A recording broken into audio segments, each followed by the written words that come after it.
Delhi NCR में जबरदस्त कोहरा है। कोहरे के कारण कई फ्लाइट्स भी प्रभावित हुई हैं। इंदिरा गांधी इंटरनेशनल एयरपोर्ट ने इसको लेकर एडवाइजरी जारी की है। सभी एयरलाइन कंपनियों के आधिकारिक नंबर जारी कर दिए गए हैं। यात्री अपनी फ्लाइट की सही स्थिति की पहले जानकारी लें और तभी एयरपोर्ट पर आए।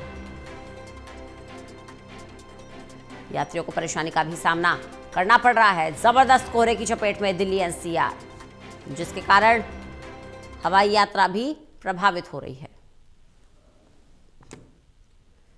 ललित नारायण कांडपाल हमारे साथ, हमारे असिस्टेंट एडिटर लगातार बने हुए हैं। ललित, कोहरे के कारण भी जनजीवन अस्त व्यस्त है। सबसे ज्यादा असर जो पड़ रहा है वो हवाई यातायात पर पड़ रहा है।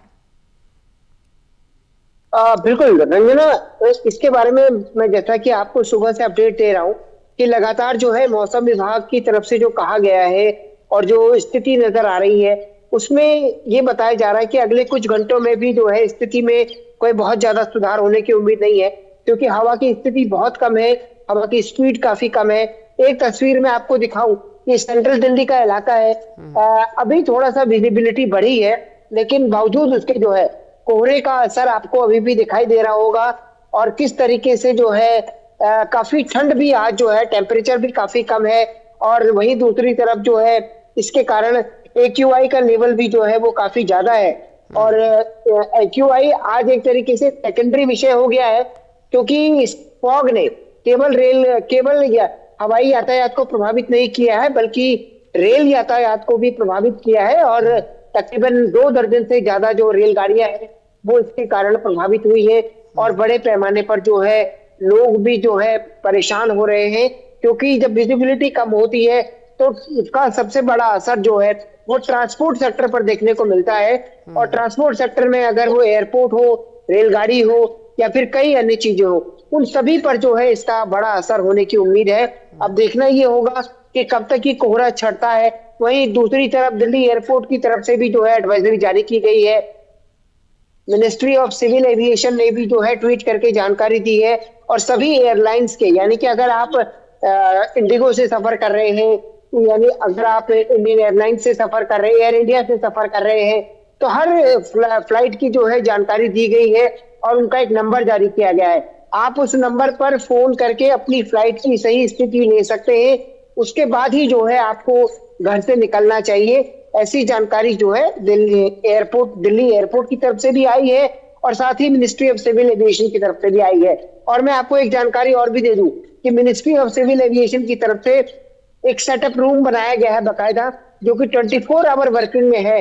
उसमें लगातार मॉनिटरिंग की जा रही है कि आखिरकार कौन कौन से जो फ्लाइटें हैं उनमें किस तरीके का आवागमन हो रहा है, साथ ही यात्रियों की सुविधा के लिए क्या कदम उठाए जा रहे हैं। क्योंकि पिछली बार हमने देखा था कि जब इंडिगो वाला संकट आया था तो उसका सबसे ज्यादा असर जो है वो यात्रियों पर पड़ा था और यात्री बहुत परेशान हुए थे। एक तरीके से लगा था कि जैसे कोई सिस्टम ही नहीं है, लेकिन उसके बाद सरकार हरकत में आई, इंडिगो को नोटिस जारी किए गए।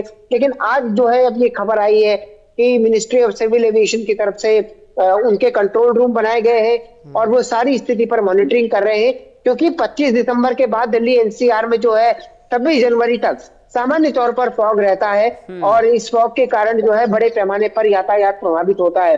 तो उसको मॉनिटर करने के लिए जो है मिनिस्ट्री ऑफ सिविल एविएशन की तरफ से जो है ये कदम उठाया गया है।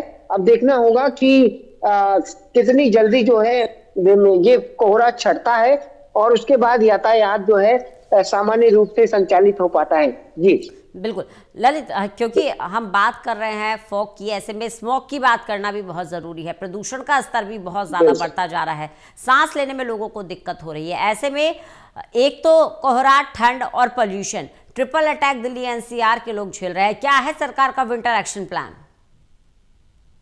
देखिए, सरकार का विंटर एक्शन प्लान तो लगातार चल रहा है। जैसे जैसे इसका ये गंभीर स्थिति में पहुंचता है, वैसे ही सरकार की ओर से ग्रेड 4 की कंडीशन लागू कर दी जाती है CAQ की तरफ से। और उसी को लेकर जो है आज महत्वपूर्ण ये होने जा रहा है कि इसमें जो विजिबिलिटी है वो तो कम है ही, लेकिन प्रदूषण का स्तर भी काफी ज्यादा है।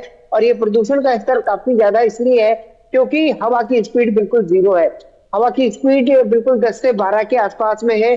और सबसे बड़ी बात यह है कि इस प्रदूषण का स्तर, यानी कि जो हॉट स्पॉट है दिल्ली में, अब वो भले ही आनंद विहार हो, पंजाबी बाग हो, इन सब जगहों पर जो है तकरीबन 400 के आसपास का पोल्यूशन लेवल है और लोगों को जो है भारी परेशानी का सामना करना पड़ रहा है। सांस लेने में भी एक तरीके से जो लोग अस्थमा के पेशेंट हैं उनके लिए डॉक्टर विशेष तौर पर साफ तौर पर कह रहे हैं कि अगर उनको बहुत जरूरी नहीं है वो अपने घर में ही रहें और किसी भी स्थिति में बाहर ना निकले। अब देखना ये होगा कि एक तरफ कोहरे का अटैक, दूसरी तरफ प्रदूषण का असर, तो ये कितना जल्दी इससे लोगों को राहत मिल पाती है और कब वो सर्दियों की गुनगुनी धूप जिसे कहते हैं एक तरीके से, क्योंकि दिल्ली में 7 से 8 महीने तो गर्मी ही रहती है।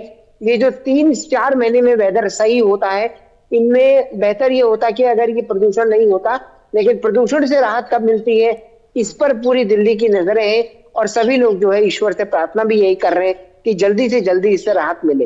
जी चलिए, बहुत बहुत शुक्रिया ललित हमारे साथ जुड़ने के लिए, इस तमाम जानकारी के लिए।